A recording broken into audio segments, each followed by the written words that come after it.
Jis sveikina astrologė Rima.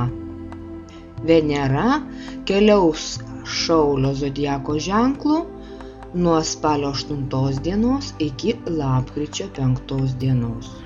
Tai pakylėtos meilės idealo laikas, kai iš tikrųjų galime ją sutikti. Kiekvienam žvilgsniui žodžiui gali būti suteikiama per daug reikšmės, mūsų vaizduotė pati gali nupiešti vaizdinius apie mielus amūriukus su strėlėmis bei galantiškus kavalierius, prisipažįstančius meilėje kaip senovėje ir apie damas, kurios mielos ir nekaltos tarsi angelai. Tokiu laiku norisi paprastos, nuoširdžios, dvasingos meilės. Tikėjimas būtent į tokią šiuo metu ypač sustiprėja.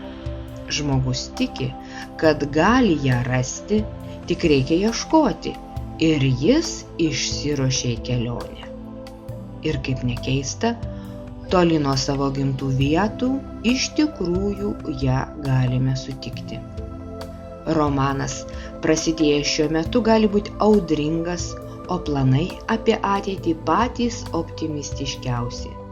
Bet yra pavojus, kad visa tai neišsisklaidytų kaip dūmai, kai Venera pereis į ožiaragį konkretumo, realumo zodiako ženklą.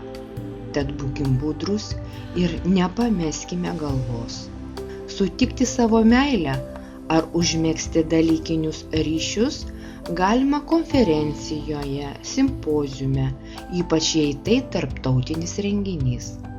Šiuo metu tolimos kelionės gali suteikti daug malonumų ir būti lydimos įvairiausių nuotykių.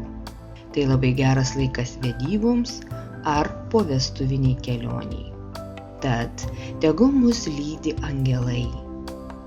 Jums linkiu meilės, laimės ir sėkmės.